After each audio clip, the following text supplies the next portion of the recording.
오늘 성경 본문 함께 보시겠습니다. 고린도전서 1장 18절로부터 25절.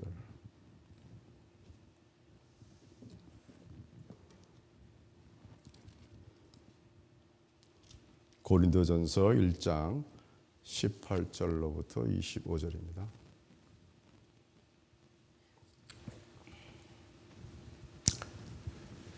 함께 우리 다 한 목소리로 읽도록 하겠습니다. 십자가의 도가 멸망하는 자들에게는 미련한 것이요 구원을 얻는 우리에게는 하나님의 능력이라. 기록된 바 내가 지혜 있는 자들의 지혜를 멸하고 총명한 자들의 총명을 폐하리라 하였으니 지혜 있는 자가 어디 있느뇨 선비가 어디 있느뇨 이 세대의 변사가 어디 있느뇨 이 세상의 지혜를 미련하게 하신 것이 아니며 하나님의 지혜에 있어서는 이 세상이 자기 지혜로 하나님을 알지 못하는 거로 하나님께서 전대에 미련한 것으로 믿는 자들을 구원하시기를 기뻐하셨도다. 유대인은 표적을 구하고 헬라인은 지혜를 찾으나 우리는 십자가에 못 박힌 그리스도를 전하니 유대인에게는 거리끼는 것이요 이방인에게는 미련한 것이로되 오직 부르심을 입은 자들에게는 유대인이나 헬라인이나 그리스도는 하나님의 능력이요 하나님의 지혜니라. 하나님의 미련한 것이 사람보다 지혜 있고 하나님의 약한 것이 사람보다 강하니라. 아멘. 할렐루야. 요즘에는 한 주가 어떻게 흘러가는지 참 빨리도 갑니다. 누가 60이 되면 60마일로 가고 70이 되면 70마일로 간다던데 정말 그런 것 같아요. 그제 중국을 간 것 같은데 이미 또 한 주가 흘러갔습니다. 제가 거듭난 체험을 한 후로 지난 25년 동안에 간증할 때마다 택한 본문이 바로 오늘 이 고린도전서 1장 18절로부터 25절입니다. 하나님이 하시는 일, 하나님의 능력이라는 제목을 달았지만 분명한 것은 사람이 할 수 없는 일, 사람이 10년 아니라 평생을 걸려도 이룰 수 없는 일을 하나님은 단순간에 또는 하룻밤 사이에 일시적으로 하시는 것을 우리가 많이 경험합니다. 그 중에도 정말 하나님이 하신 일이라는 것은 기적 중의 기적이 나 같은 인격이 변화됐다는 겁니다. 사람이 변한다는 거예요. 짐승 같은 인격이 사람의 인격으로 변하고 사람이 그리스도의 인격으로 변한다는 이 한 가지 사실이 기적 중의 기적이요 하나님의 능력 중의 능력이다. 이것은 우리 기독교 역사에 수많은 선진들을 통해서 이미 증명된 바요. 또한 우리 기독교가 종교적인 차원에서 보더라도 월등한 것은 바로 이런 점인 것입니다. 병자가 낫고 저 사람이 치료받고 저 환자가 강건함을 입는 것, 물론 그것도 기적입니다. 그러나 그보다도 내 자신이 부모도 고칠 수 없는 내 성격, 부모가 나를 교정해주고 싶어서 때로는 매를 대기도 하고 징계를 하기도 하지만 그래도 고쳐지지 않던 내 성품과 내 성격과 내 언행 심사가 변했다는 이 한 가지 사실은 기적 중에 기적이요 하나님의 능력 중에 능력인 것입니다. 제가 중국을 방문할 때마다 심양의 서탑이라는 동네에 그 가장 오래된 100년이 넘게 된 그 교회를 주일날 예배에 참석합니다.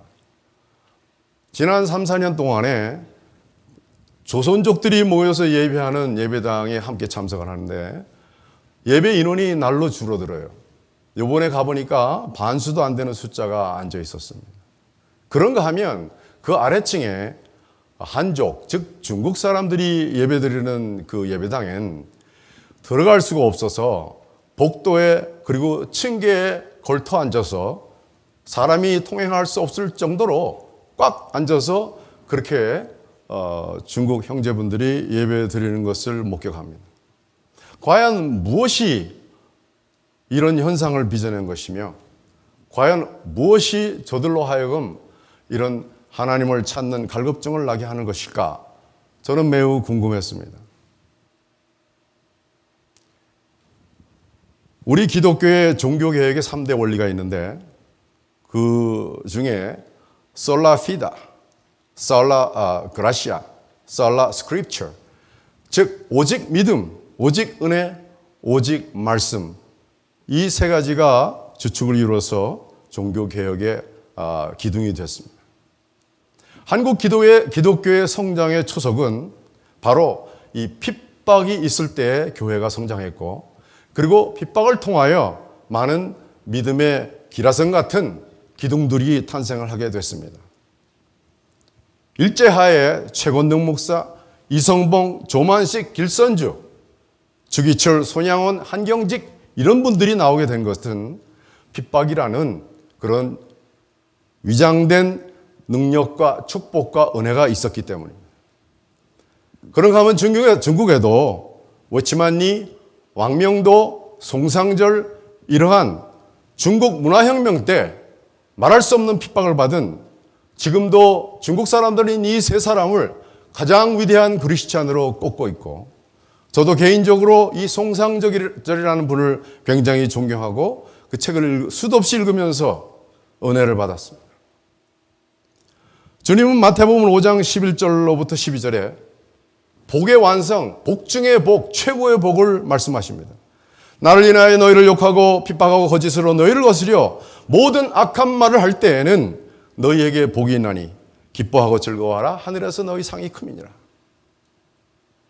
우리가 산상팔복을 외기도 하고 공부도 합니다.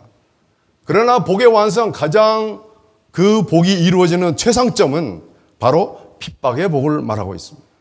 베드로전서 4장 14절에는 너희가 그리스도의 이름으로 욕을 받으면 복 있는 자로다. 영광의 왕 곧 하나님의 영이 너희 위에 계심이라. 이것은 우리 신앙생활을 하는 우리들에게 과연 우리의 신앙의 모습이 어때야 하는 것을 잘 지적해 주고 있는 말씀입니다. 칼이 잘 들기 위해서는 칼과는 숫돌이 있어야 합니다. 숫돌에 잘 가를 때에 그 칼을 용이하게 사용할 수가 있습니다. 그러므로 핍박은 그리스도인에게 있어서는 꼭 필요한 것이요, 그리고 자연스러운 현상이요, 세상으로부터 구별된 하나의 증거이기도 하고 거룩함의 부산물이기도 합니다. 천국을 사는 우리에게는 어쩌면 당연히 일어날 그러한 일이기도 합니다. 또한 우리 주님의 교회도 분명히 있어야 할 증거이기도 합니다. 주님은 이 땅에서 사역하실 때에 첫 번째 외치시기를 회개하라 천국이 가까워느니라 하시며 세상을 향하여 갈급한 당신의 불행의 열정과 그리고 일침적인 경고를 함께 하셨습니다. 너희는 너희 아비 마귀에서 났으니 너희 아비의 욕심을 너희도 행하려 하느니라. 저는 처음부터 살인한 자여 진리가 그 속에 없으므로 진리에 서지 못하고 거짓을 말할 때마다 제 것으로 말하나니 이는 저가 거짓말장이요 거짓의 아비가 되었습니다. 세상의 영적 상태를 주님은 정확하게 지적을 하십니다. 하나님께 속한 자는 하나님의 말씀을 듣나니 너희가 듣지 아니함은 하나님께 속하지 아니하였습니다. 너희는 아래서 났고 나는 위에서 났으며 너희는 세상에 속하였고 나는 세상에 속하지 아니하였느니라. 주님은 하나님됨을 분명히 말씀하셨습니다. 나는 내 아버지 이름으로 왔으며 너희가 영접지 아니하나 만일 다른 사람이 자기 이름으로 오면 너희가 영접하리라. 이러므로 내가 너희에게 말하길 너희가 너희 죄 가운데 죽으리라 하였노라. 너희가 만일 내가 그인 줄 믿지 아니하면 너희가 죄 가운데 죽으리라. 주님은 경고와 함께 당신의 애틋한 사랑을 이 요한복음 8장과 5장 속에서 이렇게 엮어서 말씀하십니다. 그런가 하면 바울은 고린도전서 16장 22절에 만일 누구든지 주를 사랑하지 아니하거든 저주를 받을지어다 하며 교회를 향하여 경고했습니다. 그런가 하면 고린도후서 13장 5절을 마무리하면서 너희가 믿음이 있는가 너희 자신을 시험하고 확증하여 보라. 너희 안에 그리스도가 계신 줄 스스로 알지 못하느냐? 그렇지 아니면 너희가 버리운 자니라. 얼마나 일침이 있고 경고성 발음인지 모릅니다. 짐승은 죽으면 가죽을 남기고 사람은 죽으면 이름을 남긴다고 합니다. 그렇다면 과연 성도는 죽으면 무엇을 남길까요? 믿음을 남기죠. 히브리서 11장 1절에서는 믿음은 바라는 것들의 실장이요 보지 못하는 것들의 증거라. 안 보이는 하나님을 보는 사람, 보이지 않는 하나님을 보는 것처럼 사는 사람, 보이지 않는 성령의 음성을 마치 사람의 육성의 음성처럼 듣고 사는 사람, 이것이 믿음으로 사는 사람입니다. 그러므로 믿음에는 세 가지 모양을 나타나게 됩니다. 그 첫째가 구원받는 믿음. 하나님이 세상을 이처럼 사랑하사 독생자를 주셨으니 이는 저를 믿는 자마다 멸망치 않고 영생을 얻게 하려 함이라. 요한복음 1장 12절로부터 13절에서 영접하는 자 곧 그 이름을 믿는 자들에게는 하나님의 자녀가 되는 권세를 주셨으니 이는 혈통으로나 육적으로나 사람의 뜻으로 나지 아니하고 오직 하나님께로서 난 자들이니라. 하나님은 우리 인생들을 구원하기 위하여 하나님 쪽에서는 할 수 있는 것을 다 하셨습니다. 바울은 에베소서 2장 1절로부터 3절에 미루어 말하기를 우리의 영적 상태를 지적합니다. 너희의 허물과 죄로 죽었던 너희를 살리셨도다. 그때 너희가 그 가운데 행하여 이 세상 풍속을 쫓고 공중 권세 잡은 자를 따랐으니 곧 지금 불순종의 아들들 가운데 역사하는 영이라. 전에는 우리도 다 그 가운데 행하여 바울을 포함해서 모두가 그 가운데서 행하고 세상의 욕심을 따라 행하고 세상 풍속을 쫓아 살았던 것이 바로 우리의 모습입니다. 그러나 하나님이 우리와 상의하지 아니시고 구원의 역사를 하시고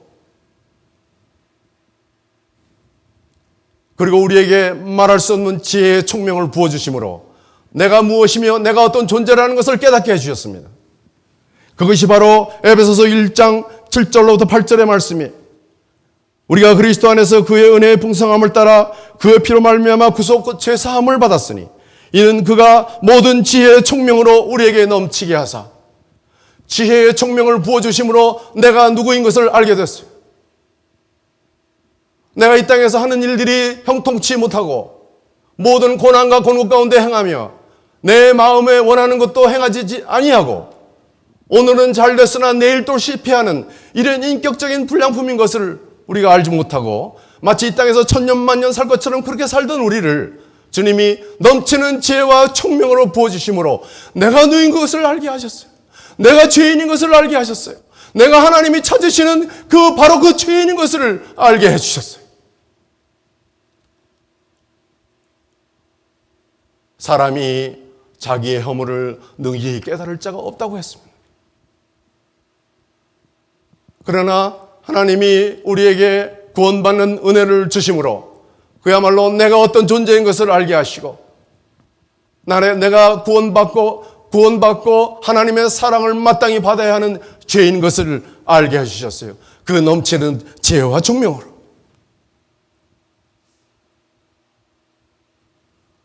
그것을 로마서 5장 6절로부터 8절에서는 우리가 아직 죄인 되었을 때 기약대로 그리스도께서 경건치 않은 자를 위하여 죽으셨도다. 의인을 위하여 죽는 이가 쉽지 아니하고 선인을 위하여 용감히 죽는 이가 혹이거니와 우리가 아직 죄인 되었을 때 우리를 위하여 그리스도께서 십자가에 죽으심으로 하나님께서 우리에 대한 자기의 사랑을 확증하셨다고 했습니다. 이 넘치는 지혜와 총명이 우리에게 확증으로 부어주시고 성령의 내주하심으로 말미암아 우리가 성도의 삶을 살게 됐습니다. 그러므로 우리의 삶이 마땅히 세상으로부터 손가락질을 받게 돼 있고 거룩지 못한 자리에 있을 때 우리의 거룩함으로 말미암아 우리가 핍박을 받게 되는 것입니다. 죄인이 되어야 십자가가 되는 것이죠.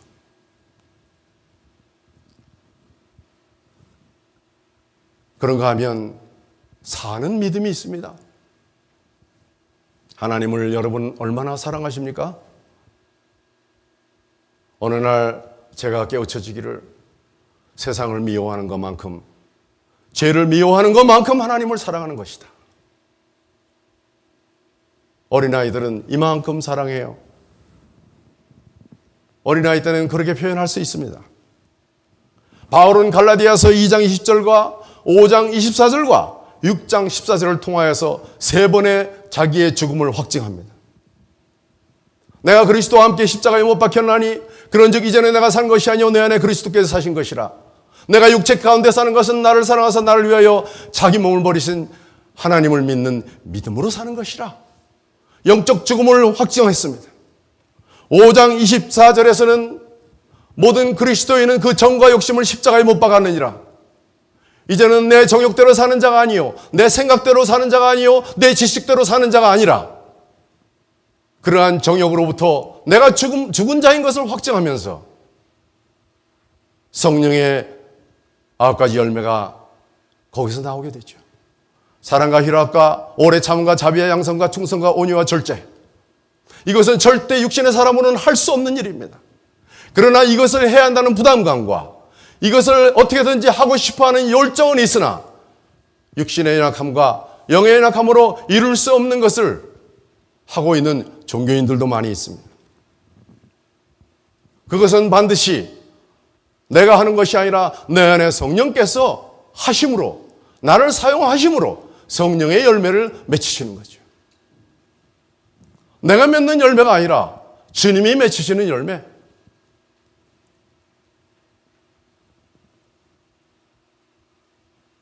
나의 현실과 말씀의 현실에 격차가 있는 것을 발견합니다. 내가 말씀대로 살고 싶으나 내가 말씀에 순종하고 그렇게 행하고 싶으나 그러나 되어지지 않더라.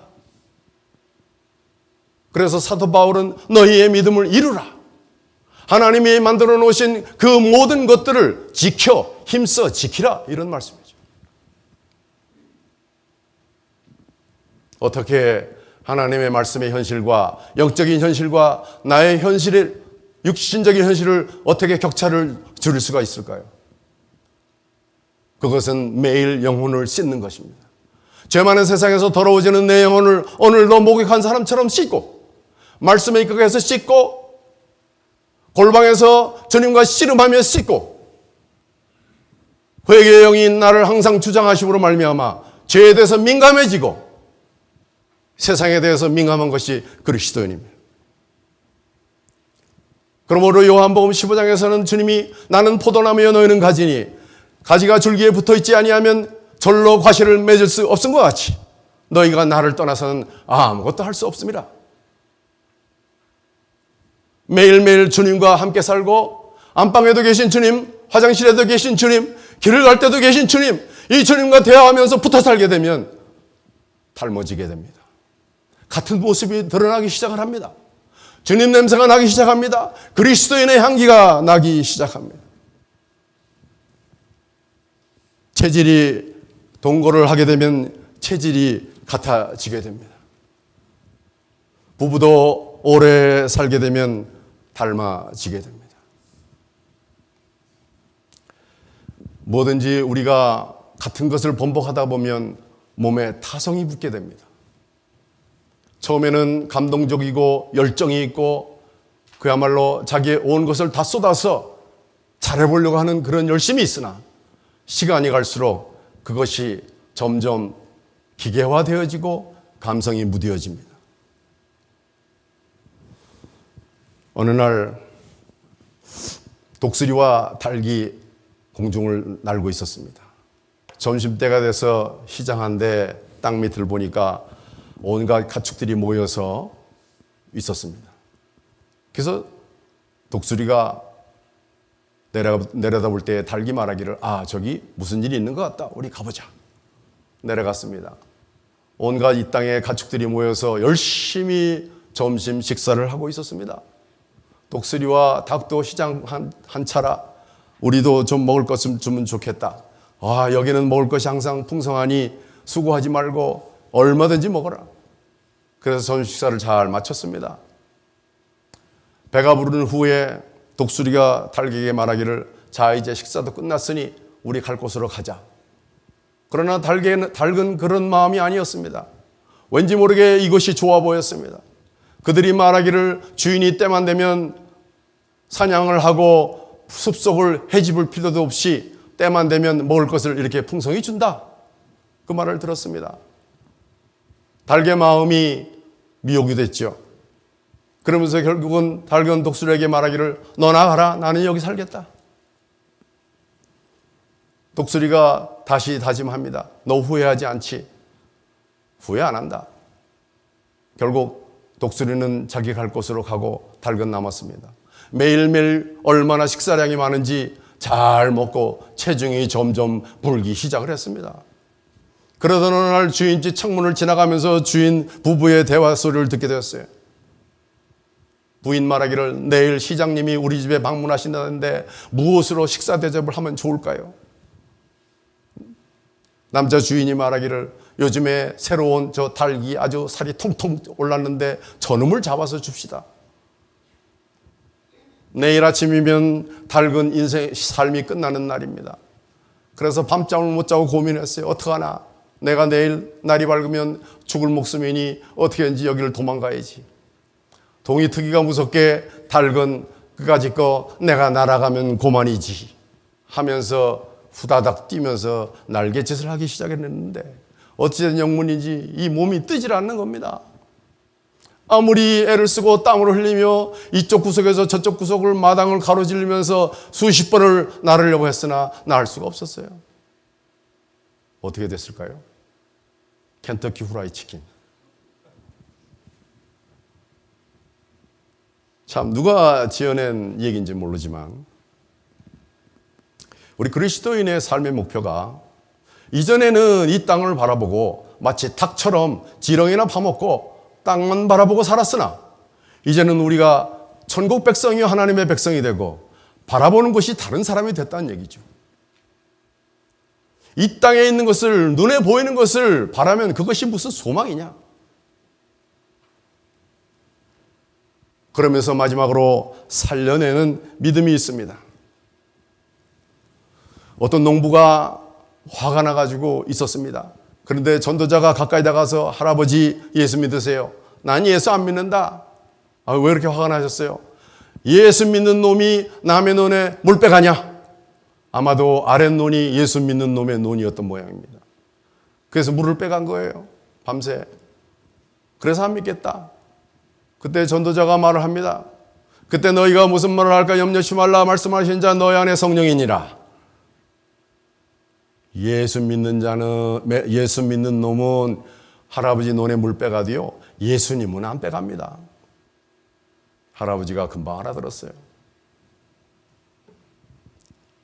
전도와 선교는 하나님과 산 결과입니다.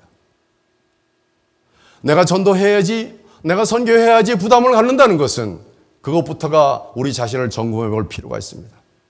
하나님께 사랑을 받고 하나님이 주시는 아가페의 사랑을 받고 그 아가페의 사랑을 생수의 강물처럼 넘치는 사람은 어느 장소 어디에 가더라도 하나님의 말을 하게 되어 있습니다.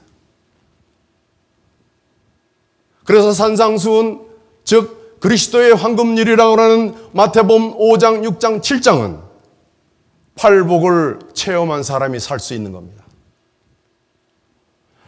오리를 가자면 십리를 가고 겉옷을 달라면 속옷까지 벗어지며 왼뺨을 때리면 오른뺨을 들이대는 그런 사고는 세상에 없습니다. 그리고 구제와 금식과 기도를 하나님이 보시는 은밀한 가운데 해야 하는 것, 나팔불지 아니하고 사람들에게 자랑하지 않고 하나님만 의식하고 사는 그런 삶, 그것은 세상 사람들이 할 수 있는 일이 아닙니다. 그러므로 마태복음 5장에 있는 산상팔복은 반드시 우리가 체험되어야 할 것이며 이해되어야 하고 그것이 삶에 그대로 일어나야 합니다. 팔복의 결과는 천국이 사라지는 겁니다. 하나님과 사라지는 겁니다. 내 인격이 고쳐지는 겁니다. 하루하루 내 언행심사가 변해지는 것입니다. 이것이 바로 하나님과 동행하는 사람의 증거요. 또 그것이 교회가 원하는 전부인 것입니다. 베드로전서 2장 9절에 보게 되면 너희는 택하신 족속이요 왕같은 제사장이요 거룩한 나라요 그의 소유된 백성이니 이는 우리를 불러내어 기이한 빛 가운데 들어가신 자의 아름다운 덕을 선전케 하려 함이라. 우리는 은혜 받고 남에게 감히 설명할 수 없는 그런 엄청난 은혜를 받고 기이한 체험도 하고 그러한 것이 우리 안에 있는 줄 압니다. 그러나 그것이 열매를 맺는 것에는 열매를 맺을 때에 하나님의 영광이 드러납니다. 생명에는 생명력이 있게 되며 생명력은 과실을 맺게 되고 그 과실을 통하여 하나님이 영광을 받으십니다. 홍해는 이스라엘 백성들이 갈라진 바다를 거저 건넜으나 마른 땅과 같이 거저 건넜으나 요단강은 그렇지 않았습니다. 요단강은 언약궤를 짊어진 제사장들의 발목이 물에 잠길 때에 그때에 물이 섰습니다. 이것은 오늘날 우리의 신앙생활의 시작이 어떠해야 된다는 것을 잘 말해주고 있습니다. 우리의 살아있는 신앙 고백, 매일매일 내가 하나님과 함께 사는 이 신앙 회복, 살아있는 신앙 고백으로 말미암아 내가 세상에는 소금이 되기도 하고 내가 세상에서 빛이 되기도 하며 또한 산 위에 있는 동네가 되어서 너희의 착한 행실을 보고 저들로 하늘에 계신 아버지께 영광을 돌리게 하라라는 선교와 전도가 계속 진행될 줄 믿습니다. 사도 바울은 고린도전서 11장 1절에서 간결하게 말합니다. 내가 그리스도를 본받는 자 된 것 같이 너희는 나를 본받는 자가 되라. 오늘날 말로 바꾸어서 말한다면 날 보고 예수 믿으시오. 이거 아니겠습니까? 우리 주님의 교회는 앞으로 날 보고 예수 믿으시오. 날 보고 우리 교회에 오시오 하는 우리 모두가 되기를 원합니다.